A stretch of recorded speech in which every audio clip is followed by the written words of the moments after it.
Pourquoi apprendre à perdre? Peu importe l'activité dans laquelle on va évoluer, je pense que dans la vie, il y a du positif et du négatif. C'est-à-dire, il y a des victoires, il y a des échecs, il y a des moments où on est en pleine réussite et il y a des moments où on va passer, on va être dans une période où ça va être compliqué. Donc, c'est des cycles, la vie, c'est des cycles. Donc, si on a une attitude plus efficace, ça peut nous aider à mieux avancer vers nos objectifs et ne pas rester bloqué là où on n'a pas envie d'être. Donc dans cette vidéo, j'aimerais te partager plusieurs moyens de mieux gérer les échecs, d'apprendre à perdre. Si tu veux améliorer ton mental pour être plus performant, tu peux t'abonner à cette chaîne et activer la petite clochette pour ne rien louper. Donc ce que je voulais te partager aujourd'hui, c'est la nécessité d'apprendre à perdre parce que de toute façon, lorsque tu analyses les gens qui ont de la réussite, eh bien, tu vas te rendre compte qu'ils ont beaucoup échoué.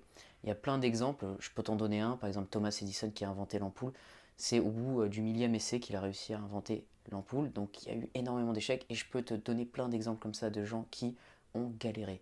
Donc on peut s'inspirer de ça et se dire que si on apprend à mieux perdre, on peut apprendre aussi à être dans un meilleur état d'esprit, on peut apprendre à mieux gérer ces problèmes qui vont survenir de toute façon et on peut ressortir gagnant de tout ça. Parce que c'est sûr qu'on va avoir des soucis, peu importe ce qu'on va faire, on va pas tout le temps obtenir des augmentations au travail, on va pas tout le temps gravir les échelons à la vitesse de la lumière, on va pas tout le temps avoir ce qu'on veut. Si tu es vendeur par exemple, tu te rends compte que tu vas devoir prospecter plein de gens avant de faire une vente. C'est pas chaque personne qui va te dire oui. Donc apprendre à perdre, c'est apprendre à être sage avec ce qui va advenir en termes de résultats, c'est comprendre que c'est naturel. Donc ce que je voulais te proposer aujourd'hui, c'est notamment de retirer une leçon immédiatement de ce que tu viens d'échouer, de l'échec que tu viens de vivre.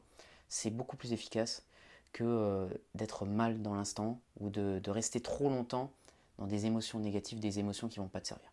Donc retirer une leçon de ce qu'on vient de faire, de ce qu'on a mal fait, pour justement la prochaine fois, eh bien, avoir une opportunité de faire mieux, avoir une opportunité de corriger, avoir une opportunité de progresser. Donc ça c'est le premier point, avoir ce focus, parce qu'on va perdre énormément d'énergie à se sentir mal si on est focalisé sur nos échecs. Donc la deuxième chose que tu peux faire, c'est ensuite peut-être fixer des objectifs plus réalistes. Parfois, quand on est dans des échecs à répétition, c'est mieux de fixer des objectifs qui vont être plus à notre niveau. Ça peut être temporaire, pas besoin de faire ça à long terme, mais si dans l'instant tu es dans une période de creux, refocalise ton attention sur des objectifs plus réalistes, par exemple des objectifs de maîtrise au lieu des objectifs de résultat. Si on prend un vendeur qui n'arrive pas à vendre, eh bien peut-être qu'il doit se refocaliser sur des objectifs de maîtrise, pas de résultat, c'est-à-dire des ventes, mais de maîtrise, à savoir maîtriser une partie de son discours un peu mieux pour que ses compétences globales soient améliorées et pour qu'il puisse repartir de l'avant. Donc ça, tu peux l'adapter à n'importe quelle activité. Peut-être qu'il y a une partie de ce que tu fais sur laquelle tu dois plus te focaliser. Donc quand tu auras ce comportement-là, tu seras beaucoup plus efficace et tu vas apprendre à perdre efficacement parce que de toute façon, on va devoir gérer ces échecs, peu importe ce qu'on fait. Et en préparation mentale, la gestion des problèmes, ça va être extrêmement important. C'est-à-dire qu'on va apprendre à ne pas être affecté par ce qui va arriver de toute façon. On va apprendre à mieux les gérer et ensuite à aller de l'avant de la manière la plus proactive possible, la plus productive possible. Donc voilà ce que je voulais te partager dans cette vidéo, j'espère que ça va t'aider à mieux gérer les échecs.